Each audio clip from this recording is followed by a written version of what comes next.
Everyone, this is CA Anjali Bhakkad and हम CA inter GST का आपका जनवरी 2027 अटेम्प्ट वालों के लिए एग्जाम ओरिएंटेड बैच देख रहे हैं। चैप्टर नंबर 2 पूरा कंसेप्ट मैंने आपको पढ़ा दिए हैं। अभी हम उसका पूरा क्वेश्चन बैंक देखेंगे। Mostly like theory questions types ही रहेंगे इस चैप्टर में। मैं बता दूं, इस क्वेश्चन बैंक में आपके सारे स्टडी मटेरियल वाले पूरे क्वेश्चंस है। इसके अलावा पिछले 5 अटेम्प्ट की आरटीपीस और एमटीपीस के क्वेश्चन है। ओके, सारे क्वेश्चंस देखेंगे, एक एक सब कुछ करवाऊंगी। सो मेक श्योर आप वीडियो लास्ट तक देखें and if you have any doubt you can ask me. ठीक है, और अगर आपको ये क्वेश्चन बैंक चाहिए तो नीचे डिस्क्रिप्शन में मैंने टेलीग्राम चैनल का लिंक दे रखा है, वहां से आप टेलीग्राम चैनल ज्वाइन करके ये क्वेश्चन बैंक डाउनलोड कर सकते हो। Okay, let's start. Question number 1 देखेंगे। SM is study material. Okay, printing industry in India in a particular faced a dilemma in determining whether nature of supply provided was that of goods or services। एक printing industry है India में, उनको dilemma है, उनको परेशानी है, उनको दिक्कत है समझने में कि जो नेचर ऑफ सप्लाई वो कर रहे हैं, इट इज गुड्स और it is supply of service। Another doubt was whether in case where certain contracts involved both supply of goods and services, whether the same would constitute supply of goods or services or it would be a composite supply।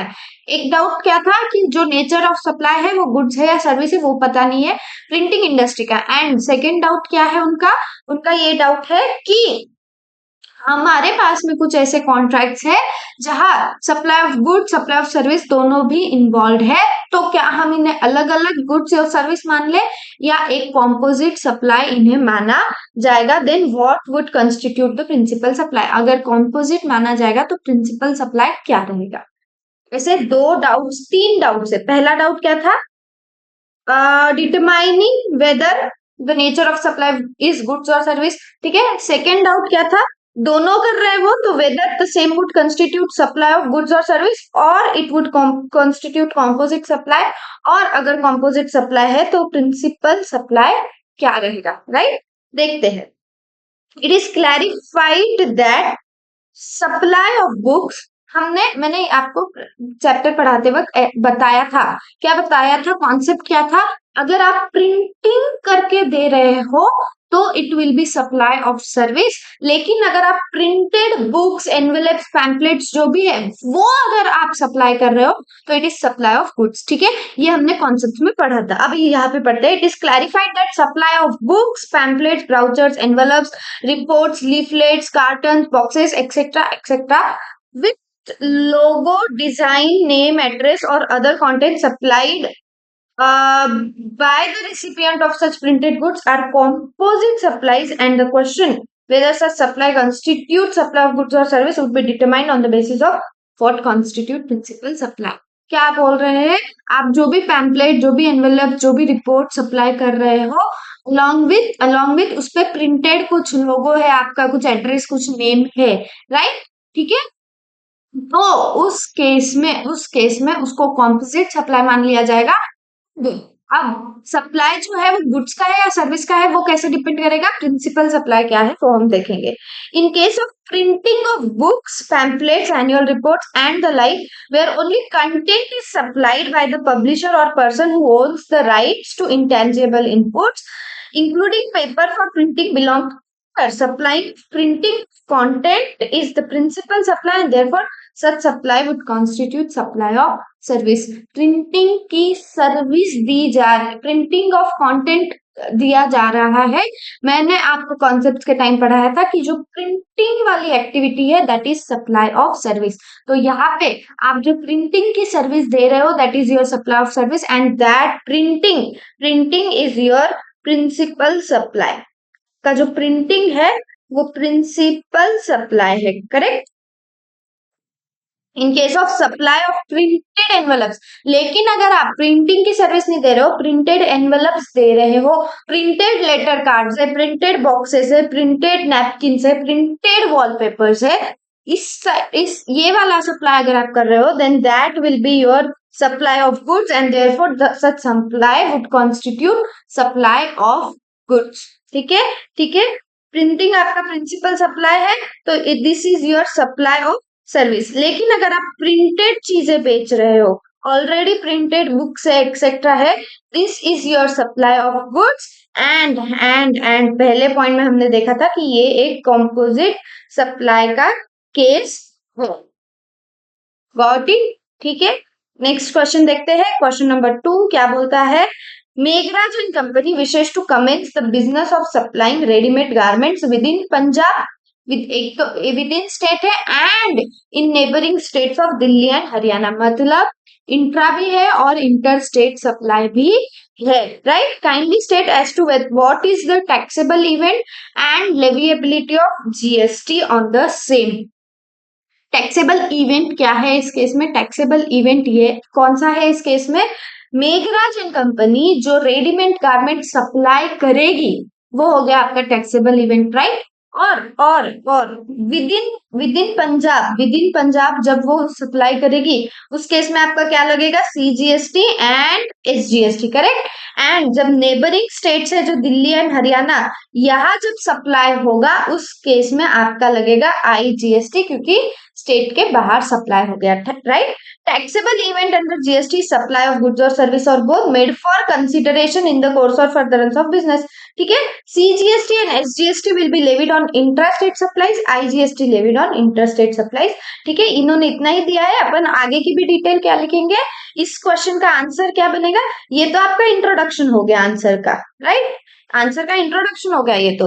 हम आगे भी क्या बताएंगे? हम आगे बताएंगे कि इस केस में टैक्सेबल इवेंट क्या है। इस केस में टैक्सेबल इवेंट है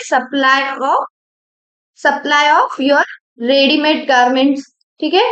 जो आपके रेडीमेड गारमेंट्स है वो आपका टैक्सेबल इवेंट है, राइट? विद इन पंजाब जब सप्लाई होगा तो आपका क्या लगेगा? CGST and SGST, correct? And जब आप हरियाणा, क्या क्या था? दिल्ली और हरियाणा था ना? हाँ, हरियाणा एंड दिल्ली में जब सप्लाई करोगे उस टाइम पे आपका आईजीएसटी लगेगा। ये हो गया आपका कंप्लीट आंसर, अंडरस्टूड? ठीक है, नेक्स्ट देखते हैं question number 3। Damodar private limited एक रजिस्टर्ड इन दिल्ली है। दामोदर प्राइवेट लिमिटेड कहाँ रजिस्टर्ड है? दिल्ली में। Is planning to transfer some goods to its branch which is registered in West Bengal without any consideration so that goods can be sold from the branch. The company believes that transaction that will be undertaken by it would not qualify as supply as no consideration is involved. Ascertain the transfer of goods by Damodar Private Limited to its branch office would qualify as supply or not. हमने क्या देखा था? हमने देखा था एक registered person, अगर उसकी कोई और ब्रांच है जो कि रजिस्टर्ड है, जो कि एक रजिस्टर्ड पर्सन है इन अनदर स्टेट, राइट? तो ये क्या मान लिए जाएंगे? ये डीम्ड डिस्टिंक्ट पर्सन्स मान लिए जाते हैं, ये हमने पढ़ा था। देखो, as per schedule number 1 read with section number 7 subsection 1 clause 6। देखो, आप ये सेक्शन नंबर पूरा नहीं लिखे एग्जाम में तो भी चलेगा, आपको सेक्शन नंबर नहीं रटना है, लिख पाए तो वेल एंड गुड, लेकिन गलत सेक्शन नंबर मत लिखना, सीधे मार्क्स 0 मिलेंगे, पूरा क्रॉस हो जाएगा, राइट? क्योंकि गलत सेक्शन नंबर लिखोगे तो आपका वो वहीं पे जो चेकर है पूरे मार्क्स काट देगा, ओके? अगर 101% श्योर है कि ये सेक्शन नंबर मुझे पता है, मैं लिख सकती हूँ, then write it in exam, well and good. लेकिन अगर नहीं पता है तो कोई मैंडेटरी नहीं है आपको एग्जाम में सेक्शन नंबर लिखना, ओके? बट गलत सेक्शन नंबर मत लिख देना पेपर में, ओके? वरना पूरे आंसर सही रहने के बावजूद मार्क्स सारे कट हो सकते हैं आपके। चेकर हो सकता है कि सेक्शन नंबर ही गलत लिख दिया, पूरे मार्क्स आपके काट देगा, ओके? शेड्यूल 1 बोलता है सप्लाई ऑफ गुड्स और सर्विस और बोथ बिटवीन रिलेटेड पर्सन और between distinct persons as specified in section number 25 made in the course or furtherance of business is deemed as supply even if made without consideration. Schedule number 1 क्या था अगर आपको याद हो तो? Schedule number 1 में 4 paragraphs थे। 4 पैराग्राफ्स बोलते थे कि ये जो पर्टिकुलर 4 पैराग्राफ्स में सर्विसेज है, गुड सप्लाई है, ये सप्लाई अगर आप इन द कोर्स और furtherance of business even without consideration करते हो तो भी हम इसे डीम्ड सप्लाई मान लेंगे। कंसिडरेशन नहीं है तो भी ये आपका शेड्यूल नंबर 1 बोलता है। याद नहीं आ रहा तो जाओ अभी नोट्स खोलो और देख के आओ, ठीक है। In the given case, since Damodar Private Limited and its branch located in another state are distinct persons, supply of goods between them would qualify as supply as per your schedule number 1 and hence उस पे आपका GST लगेगा as per schedule number 1. Got it? ऐसी case studies exam में आती है। कितना easy था, जैसे ही मैंने पढ़ा कि एक दामोदर प्राइवेट लिमिटेड दिल्ली में है, उसने उसके गुड्स ब्रांच को ट्रांसफर किए विदाउट कंसिडरेशन, इतना पढ़ते से ही मुझे ध्यान में आ गया कि ये क्वेश्चन आपका डिस्टिंक्ट पर्सन वाला है, राइट। तो आपको क्वेश्चन पढ़ के ये लॉजिक लगाना आना चाहिए कि क्या कहना चाह रही है, जो केस स्टडी दी है, क्वेश्चन दिया है, वो क्या कहना चाहता है, किससे रिलेटेड है, ठीक है। आपको पढ़ के ये चीज ध्यान में आनी चाहिए, तभी आंसर लिख पाओगे ना। जब पढ़ा और क्लिक हुआ कि हाँ ये तो डिस्टिंक्ट पर्सन वाला क्वेश्चन है, तब पता चला कि हाँ distinct person as per schedule number 1 consideration नहीं रहा तो भी सप्लाई माना जाता है, and then you will write answer in your own words, no problem. Word to word नहीं लिखा तो भी चलेगा, लेकिन शेड्यूल नंबर 1 सेक्शन नंबर नहीं लर्न करना है, शेड्यूल नंबर लिखना पड़ेगा आपको, ओके। उसके मार्क्स होते हैं। नाउ नेक्स्ट आपका क्वेश्चन नंबर 4 क्या है, Prithvi associates is engaged in supply of taxable goods, ठीक है। पृथ्वी एसोसिएट्स है टैक्सेबल गुड्स का सप्लाई कर रहा है। It inquires tax advisor as to whether any activity can be treated as supply even if made without consideration in accordance with provisions of GST law, you are required to enumerate such activities if any. पूरा के पूरा आपको schedule number 1 उसके चारों paragraphs, paragraph 1 to paragraph 4 लिखने हैं। पृथ्वी associates को ये डाउट है कि सप्लाई ऑफ टैक्सेबल गुड्स वो करता है और उसको डाउट है कि अगर मैं विदाउट कंसिडरेशन कुछ भी करूं तो वो सारे के सारे क्या सप्लाई माने ही नहीं जाते हैं क्या। उसने उसके टैक्स एडवाइजर को पूछा है कि क्या ऐसी कोई एक्टिविटीज है, क्या ऐसी कोई एक्टिविटीज है जो विदाउट कंसिडरेशन भी सप्लाई मानी जाती है क्या। और आपको पूछा गया है you are required to enumerate such activities if any. तो सेक्शन नंबर 7(1)(a) बोलता है कि supply should be for consideration and should be in the course of furtherance of business, right. However section 7(1)(c) बोलता है read with आपका schedule number 1 enumerates the cases where activity is treated as supply even if it is made without consideration। 4 paragraph है। पहला permanent transfer or disposal of your business assets where ITC has been availed। ITC avail नहीं रहा, आपको याद होगा हमने detail में पढ़ा था, permanent transfer of your business assets where ITC has been availed. Paragraph number 2 बोलता है कि अगर बिटवीन रिलेटेड पर्सन या बिटवीन डिस्टिंक्ट पर्सन कोई सप्लाई हो रहा है even if made without consideration in the course और फर्दरेंस ऑफ बिजनेस वो रहना चाहिए, तो फिर उसे सप्लाई मान लिया जाएगा, डीम्ड सप्लाई मान लिया जाएगा। लेकिन एक्सेप्शन क्या था, एम्प्लॉय एम्प्लॉयर 50,000 तक का गिफ्ट एक एम्प्लॉयर उसके एम्प्लॉय को इन अ फाइनेंशियल ईयर दे सकता है, एंड उसको हम सप्लाई नहीं मानेंगे। एंड यहाँ पे एक चीज और ऐड कर दीजिए, परक्विजिट्स के बारे में बात थी, पर्क्स के बारे में बात थी। अगर कोई एम्प्लॉयर उसके एम्प्लॉय को पर्क्स दे रहा है, कौन से पर्क्स दे रहा है, जो उनके एग्रीमेंट में लिखे हुए थे, अगर एग्रीमेंट में लिखे हुए परक्विजिट्स दे रहा है then also it is not treated as supply, right. Supply of goods by principal to agent या फिर बाय एजेंट टू प्रिंसिपल, लेकिन इनवॉइस किसके नाम में रहना चाहिए, इनवॉइस आपके एजेंट के नाम में रहना चाहिए। एजेंट खुद के नाम में अगर इनवॉइस दे रहा है then it will be treated as supply even if made without consideration. And fourth आपका इंपोर्ट ऑफ सर्विस, हमने डिटेल में 2 स्टेप्स या 3 स्टेप्स कुछ देखी थी, जहां मैंने बताया था कि जब import of service without consideration है तो आपको देखना है कि it is in the course और फर्दरेंस ऑफ बिजनेस और नॉट। इफ यस तो फिर आपको आगे देखना है कि जो सामने वाला है वो आपका कोई रिलेटेड पर्सन है क्या, अगर हाँ तो it will be treated as deemed supply under schedule number 1। ये आपके 4 पैराग्राफ थे। देखो फटाफट आपका पूरा शेड्यूल नंबर 1 रिवाइज हो गया। Next question number 5, examine whether the following activities would amount to supply under section 7 read with schedule 1। Schedule 1 के हिसाब से अपने को बताना है कि नीचे दी गई जो 3 एक्टिविटीज है वो सप्लाई मानी जाएगी क्या। पहला एक सुलेखा मैन्युफैक्चरर्स है जिनकी फैक्ट्री है दिल्ली में एंड उनका एक डेपो है मुंबई में। ओके, मतलब दो अलग स्टेट्स में हो गया। Both this establishments are registered in respective states. दोनों की दोनों एस्टेब्लिशमेंट रजिस्टर्ड है, एक महाराष्ट्र में मुंबई में है और एक दिल्ली में है। Finished goods are sent from factory to Mumbai depot without consideration so that same can be sold from depot. Again आपका डीम्ड सप्लाई मान लिया जाएगा।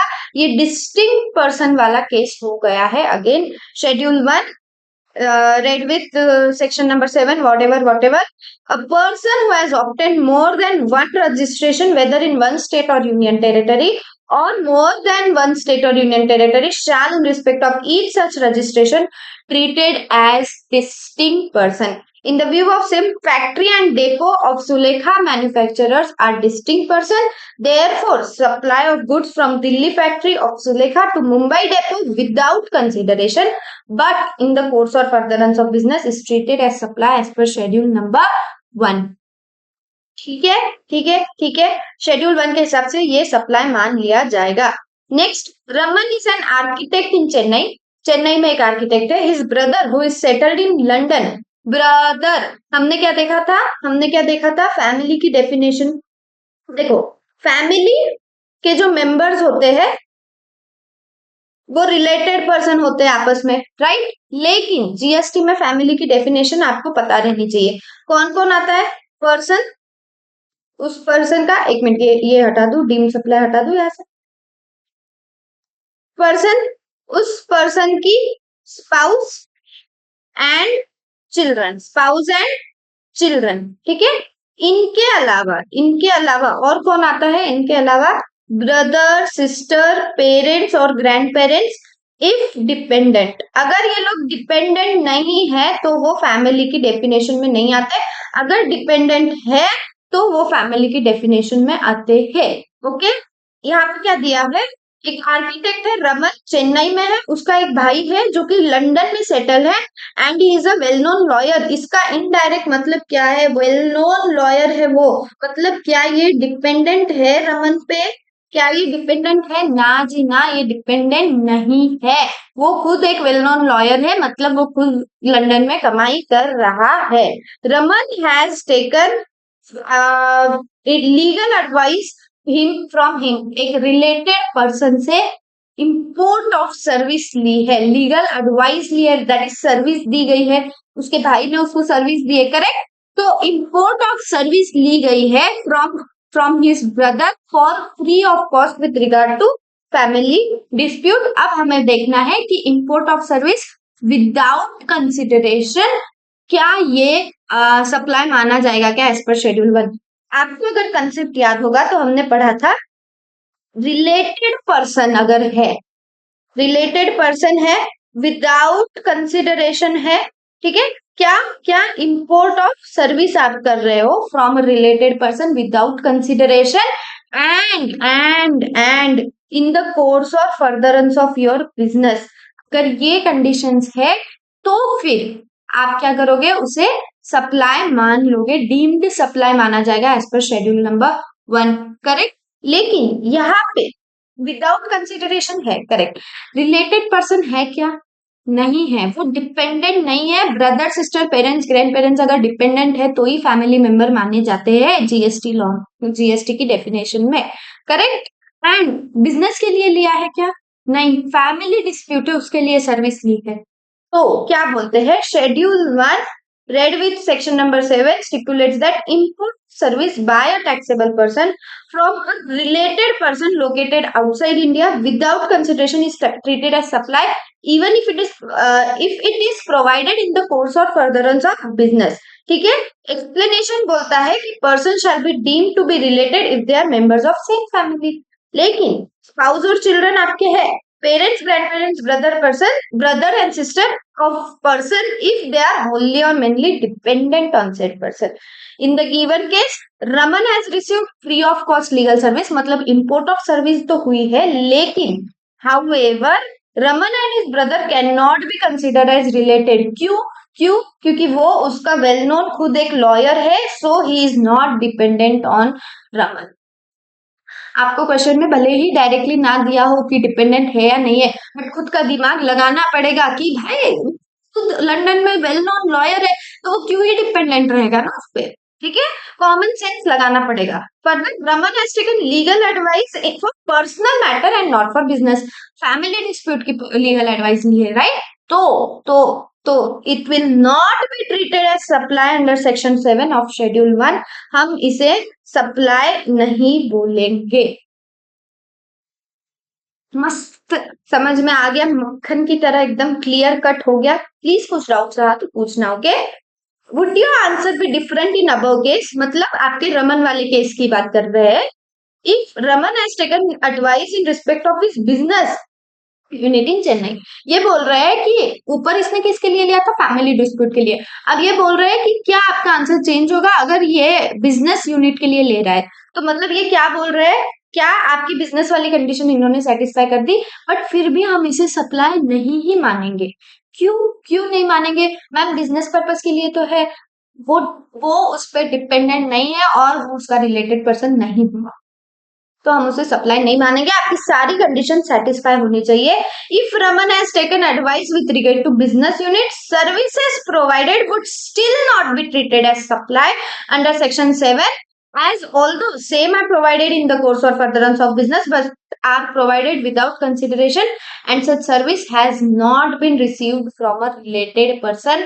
रमन और उसके भाई रिलेटेड पर्सन नहीं है। क्यों नहीं है? क्योंकि उसका भाई उस पर डिपेंडेंट नहीं है। आपको एग्जाम में कॉमन सेंस लगाना पड़ेगा। क्वेश्चन में डायरेक्ट नहीं लिखा है डिपेंडेंट है या नहीं है, बट क्वेश्चन में ये जरूर दिया है कि वो लंदन में एक वेल नोन लॉयर है। इसका मतलब डायरेक्ट है कि वो डिपेंडेंट नहीं है। ठीक है, अंडरस्टूड?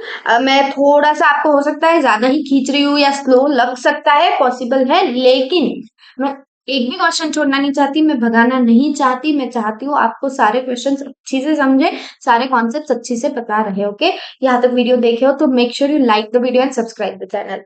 नेक्स्ट क्वेश्चन देखते हैं। State whether the following will be treated as supply of goods और supply of service as per schedule 2। Schedule 1 आपका था कि सप्लाई मान लेंगे, डीम सप्लाई। शेड्यूल 2 में आपका दिया था कौन सी सप्लाई, कौन सी सप्लाई आपकी सप्लाई ऑफ गुड्स है और कौन सी सप्लाई आपकी सप्लाई ऑफ सर्विस है। ये हमने शेड्यूल नंबर 2 में अच्छी खासी लंबी लिस्ट देखी थी, उसमें से 4 क्वेश्चन उठा के डाल दिए। रेंटिंग ऑफ मूवेबल प्रॉपर्टी, पढ़ के लॉजिकली समझ में आता है कि हम कोई इमूवेबल प्रॉपर्टी रेंट पे दे रहे हैं, it is supply of service. Supply of service, right? Renting की आपने सर्विस दी है किसी को। Okay, next, goods forming part of business assets are transferred और disposed by under directions of person carrying और business as no longer form part of those assets.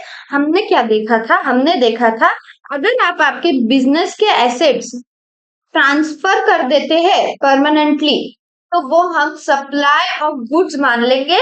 इसके exception क्या थे? इसके एक्सेप्शन, अगर आपका बिजनेस जो है वो ट्रांसफर हो रहा है एज अ गोइंग कंसर्न, या आपका कोई लीगल रिप्रेजेंटेटिव है वो आपका बिजनेस कैरी ऑन करने वाला है, उस केस में हम उसे सप्लाई ही नहीं मानेंगे। लेकिन अगर आपके बिजनेस एसेट्स ट्रांसफर किए जा रहे हैं या डिस्पोज किए जा रहे हैं under directions of person carrying such business, तो that will be treated your supply of goods. ठीक है, ठीक है। Now next, transfer right goods without transfer of title.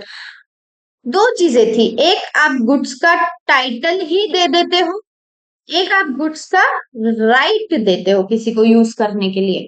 Title दे दिया मतलब गुड्स सामने वाले का हो गया, ये आ गया आपका सप्लाई ऑफ गुड्स। लेकिन आप टाइटल नहीं देते हो, सिर्फ किसी गुड्स को यूज करने का राइट दे रहे हो, that is your supply of service and not supply of goods. ठीक है, देखिए सप्लाई ऑफ सर्विस है क्या? Transfer of right to use goods without transfer of title.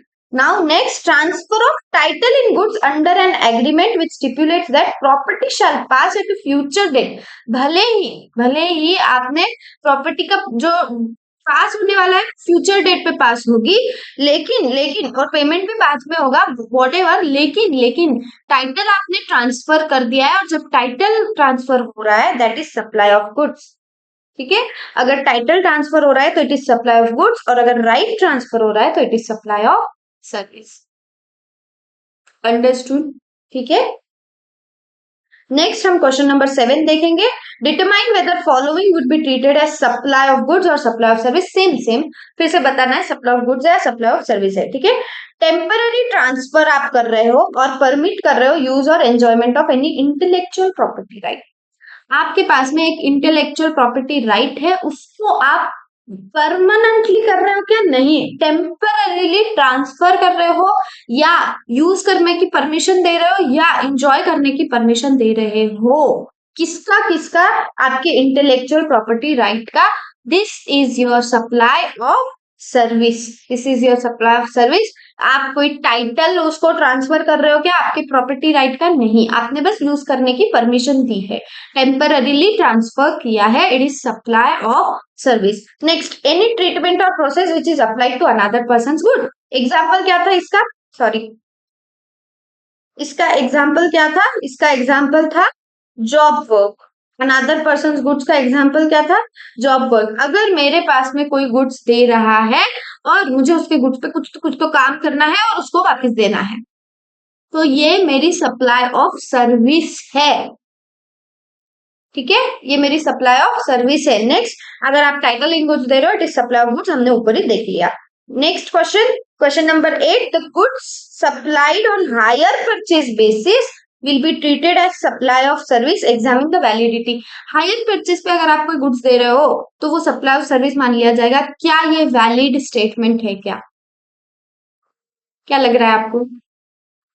नहीं है, ठीक है, no, it is not correct. Supply of goods on hire purchase shall be treated as supply of goods as there is transfer of title albeit at a future date. भले ही future date पे transfer होने वाला है लेकिन title transfer हो रहा है, higher purchase पे गुड्स जा रहे हैं, it is supply of goods and not supply of service. The given statement is not correct, it is invalid.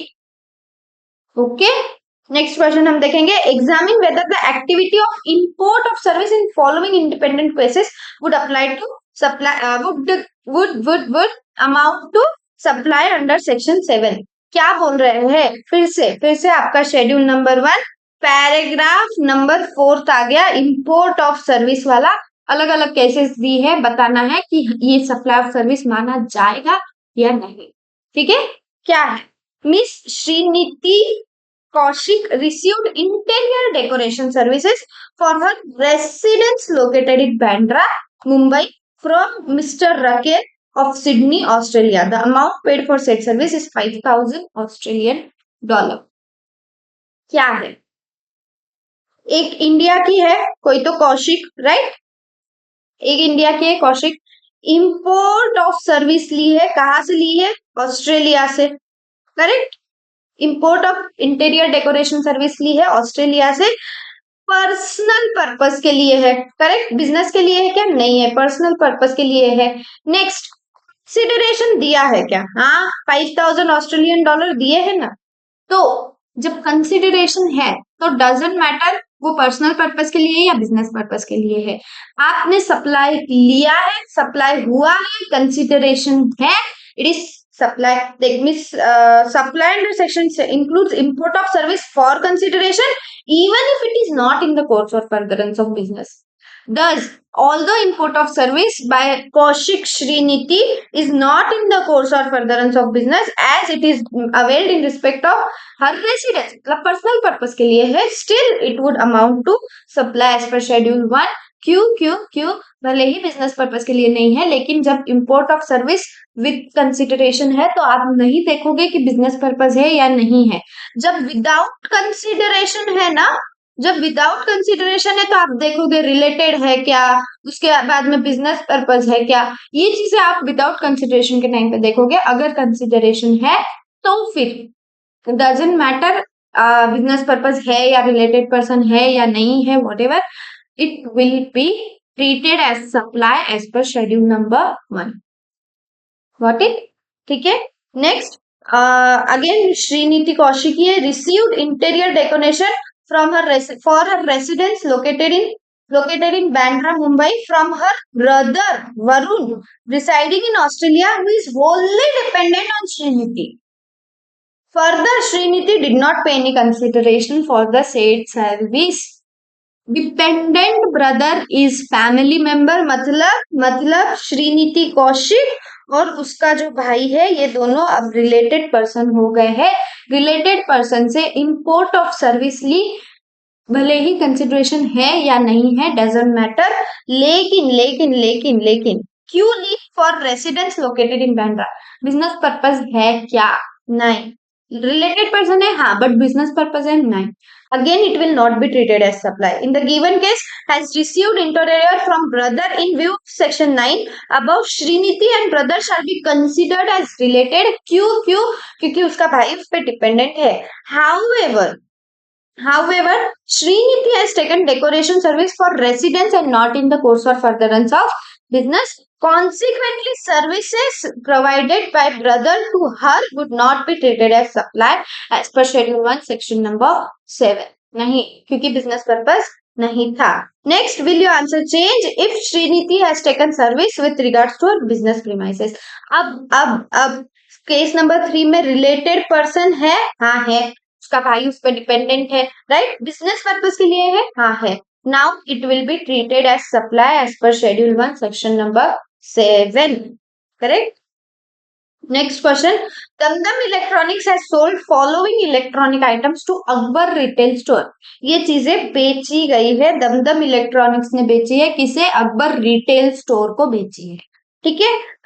Refrigerator है टैक्सेबल एट 18%, स्टेबिलाईजर है 12% है, एलईडी टेलीविजन है जो कि 12% है, एयर कंडीशनर है 28% और स्टेबिलाईजर फॉर एयर कंडीशनर है जिसका रेट है 12%, right. Now, Damdam Electronics has issued a single invoice indicating price of each above item separately in the same.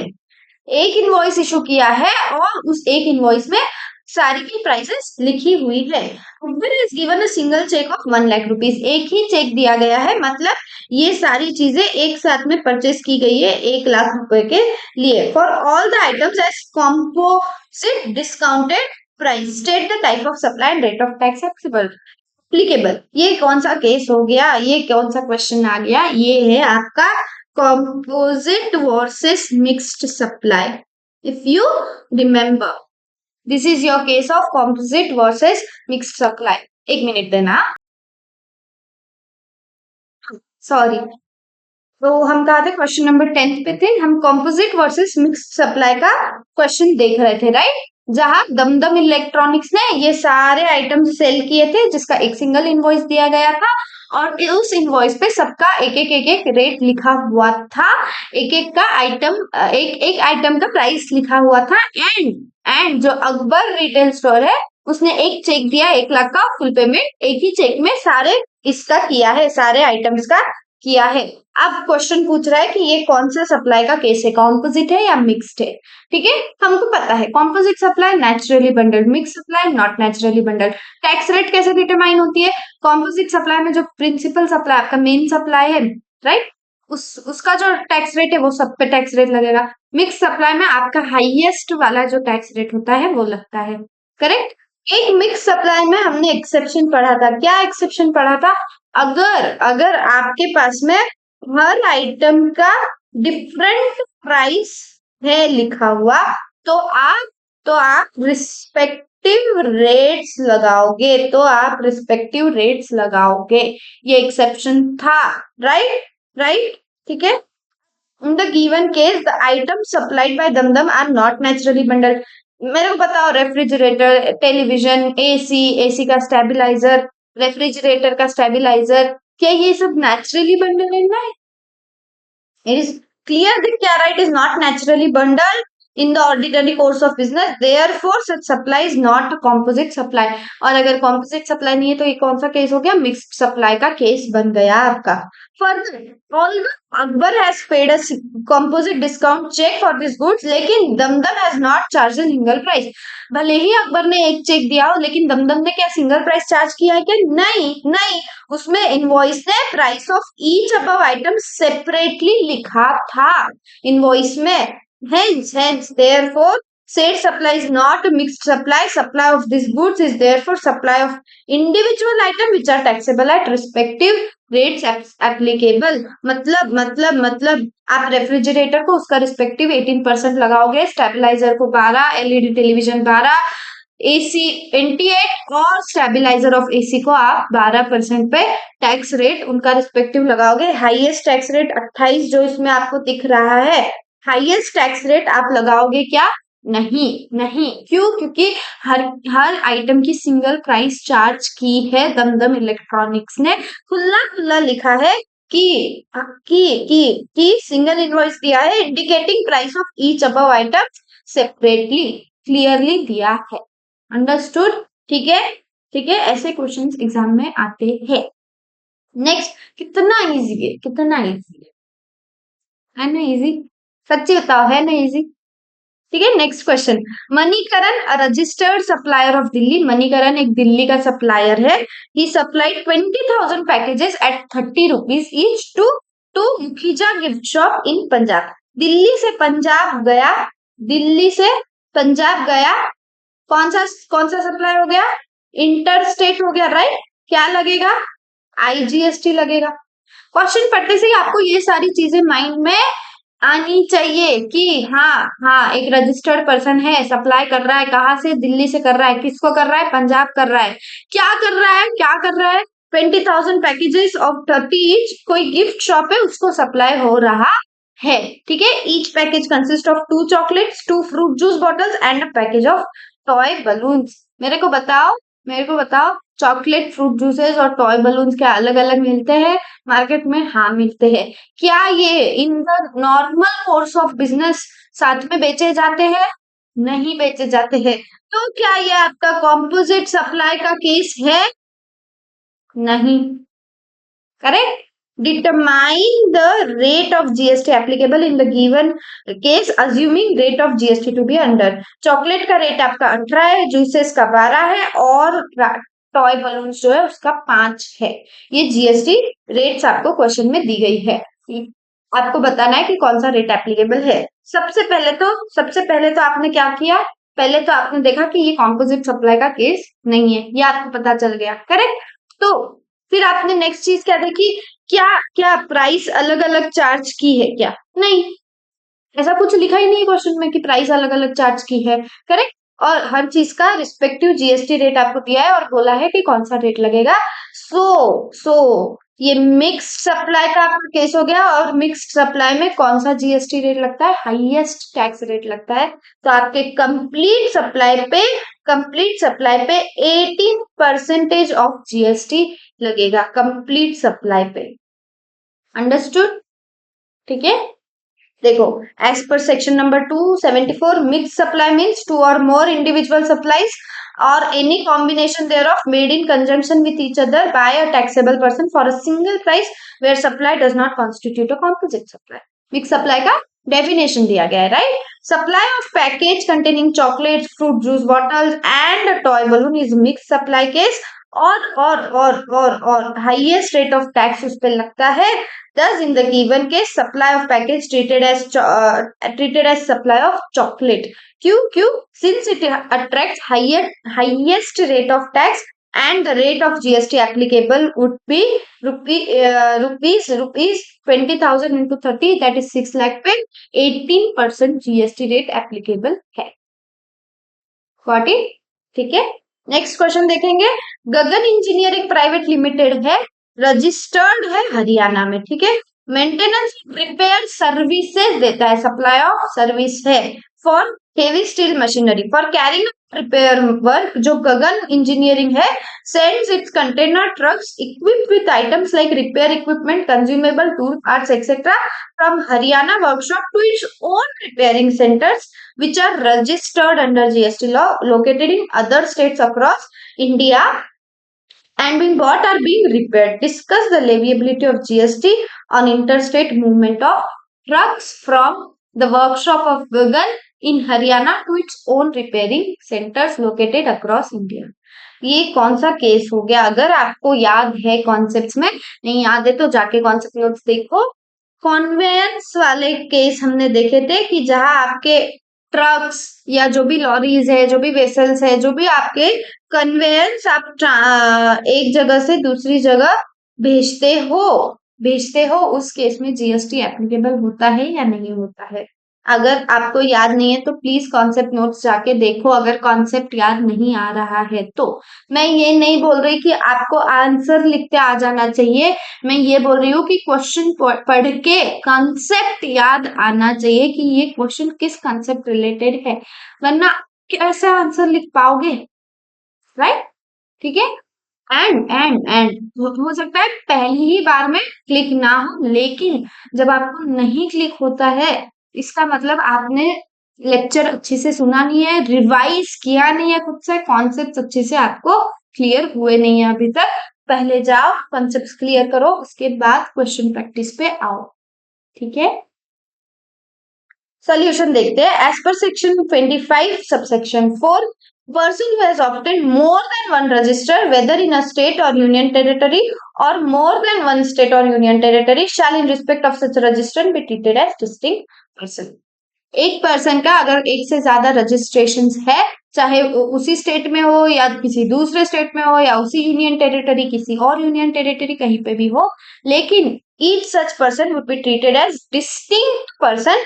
Schedule 1 बोलता है कि activities to be treated as supply even if made without consideration. जब distinct person के बीच में transfer हो रहा है तो एक्टिविटी सप्लाई मानी जाएगी एज पर शेड्यूल 1। ठीक है, बिटवीन डिस्टिंक्ट पर्सन अगर हो रहा है तो it is made in the course or furtherance of business if any activity is included under paragraph 2 of schedule 1। However, as per CBIC circular, interstate movement of various modes of conveyance including trucks carrying goods or passengers or both for repairs and maintenance between distinct person as specified in section 25 subsection 4 not involving further supply may be treated as neither supply of goods nor supply of service and therefore it will not be leviable to IGST applicable CGST SGST IGST whatever, however shall be levied on repairs and maintenance done on such conveyance।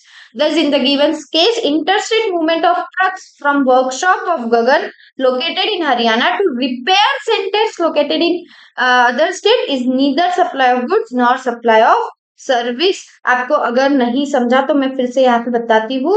Conveyance जब आप भेजते हो एक state से दूसरे state में, interstate movement of your conveyance अगर हो रहा है बिटवीन डिस्टिंक्ट पर्सन, क्यों हो रहा है फॉर कैरिंग गुड्स और पैसेंजर्स।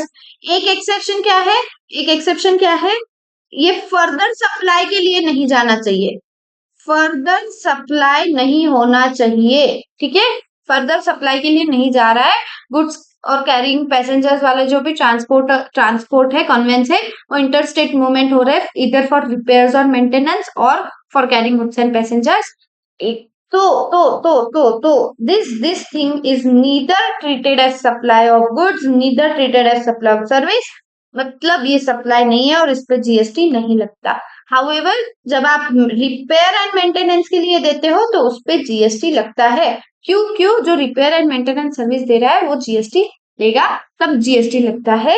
तो इस केस में अपने क्वेश्चन में गगन इंजीनियरिंग प्राइवेट लिमिटेड जो across the India interstate movement किया है उसने खुद के कॉन्वेयंस का क्यों किया है, providing maintenance and repair services. तो भले ही वो रिपेयर मेंटेनेंस सर्विस जो देता है उस पर जीएसटी लगता हो, लेकिन उसने जो इंटरस्टेट मूवमेंट किया है कॉन्वेंस का उस पर कोई जीएसटी नहीं लगता है। अंडरस्टूड? ठीक है, हाँ नेक्स्ट क्वेश्चन देखते हैं। Sarvana and Sons wishes to start supplying alcoholic liquor for human consumption in Tamil Nadu। कहीं पे भी करो, therefore it applies for license to Tamil Nadu government for selling liquor for which state government has charged specified fees from it. Examine whether grant of alcoholic liquor license by Tamil Nadu government to Sarvana and Sons qualifies as supply. Alcoholic liquor for human consumption तो supply नहीं है. It is outside scope of GST. लेकिन जब state government licence देती है, किस चीज का लाइसेंस? अल्कोहलिक लिकर का लाइसेंस देती है, तो क्या वो सप्लाई माना जाता है या नहीं माना जाता है? तो हमें ये पता है कि services by way of grant of licence by state government have been notified as treated neither supply of goods nor supply of service. ठीक है, हमने कॉन्सेप्ट नोट्स में भी पढ़ा था. अगर स्टेट गवर्नमेंट लाइसेंस दे रही है दांत बेचने के लिए आपको, तो वो स्टेट गवर्नमेंट की जो एक्टिविटी है लाइसेंस देने वाली, it will be treated as neither supply of goods nor supply of service, और उस पे जीएसटी नहीं लगेगा क्योंकि सप्लाई ही नहीं है तो जीएसटी का सवाल ही नहीं. Thus, in the given case, grant of alcoholic liquor license by Tamil Nadu government to Sarvana and Associates is neither supply of goods nor supply of service. Understood? ठीक है. क्वेश्चन नंबर 14 देखेंगे. Describe the provisions relating to import of service by registered person. फिर से same question है, मैं ये homework दे रही हूँ आपको, पढ़ लो. ठीक है, कुछ डाउट रहा तो पूछना. Next, examine the existence of consideration for donation received by charitable institutions from individual donors without quid pro quo and important feature as defined in section 231. ये केस स्टडी मैंने आपको पढ़ाई थी और मैंने पढ़ाते वक्त भी बोला था कि ये इंपॉर्टेंट है, ऐसे क्वेश्चन एग्जाम में आते हैं. क्या था? अगर कोई डोनर है चैरिटेबल इंस्टीट्यूशन को, किसी भी ऑर्गेनाइजेशन को क्या विदाउट डोनेशन कुछ दे रहा है विदाउट क्विड प्रो क्यू, मतलब क्विड प्रो क्यू का मतलब समथिंग फॉर समथिंग, मतलब जो चैरिटेबल इंस्टीट्यूशन को सपोज मैंने कुछ डोनेट किया तो उनपे कोई ऑब्लिगेशन नहीं है, मेरी कोई पब्लिसिटी, मेरी कोई एडवर्टीजमेंट करने का उनपे कोई ऑब्लिगेशन नहीं है. विदाउट क्विड प्रो क्यू मैंने डोनेशन दिया है, तो ऐसे केस में इसे सप्लाई नहीं माना जाता है. If you remember, ठीक है, donations received by charitable institution are treated as consideration only if there exists quid pro quo. उसको आप जो डोनेशन है उसको कंसिडरेशन क्यों मानोगे? अगर क्विड प्रो क्यू है तो मानोगे, otherwise it will not be treated as consideration, it will be treated as donation only and उस पर कोई जीएसटी नहीं लगता. That is there is an obligation on part of recipient to gift और to do anything, right? If the name of donor is displayed in premises as an expression of gratitude and public recognition and the act of philanthropy and it is not aimed as advertising or promoting business, there is no supply for payment of donation.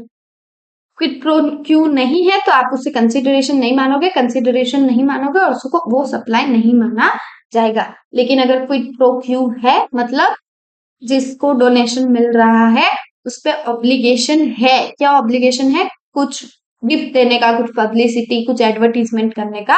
अगर ऐसा कोई obligation है तो फिर आप उस donation को consideration मान लोगे, उसको सप्लाई मान लिया जाएगा एंड उस पे जीएसटी भी लगेगा. अंडरस्टूड? ठीक है.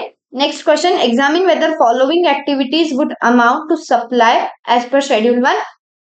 अगेन मैं ये आपको होमवर्क में दे रही हूँ, जो होमवर्क दे रही हूँ वो करना है, कुछ डाउट है तो पूछना है. ओके, होमवर्क करना है, शेड्यूल 1 के हिसाब से एक्टिविटी सप्लाई है या नहीं है आपको इतना बताना है सिर्फ. ओके. अरे वाह, देखो सारे क्वेश्चन आंसर्स बैठे बैठे हो भी गए. 2 क्वेश्चन, 16 क्वेश्चन है, 16 में से 2 क्वेश्चन मैंने आपको होमवर्क दिए हैं, सिर्फ 2 दिए, बाकी सारे बैठ के सब कुछ पढ़ाए हैं. सो मेक श्योर आप होमवर्क करके ही आना. और अगर कुछ भी डाउट है प्लीज आस्क मी. यहाँ तक वीडियो देखा है तो वीडियो लाइक कर दीजिए, चैनल को सब्सक्राइब कर दीजिए, कमेंट सेक्शन में फीडबैक दीजिए, कुछ डाउट्स है तो पूछिए.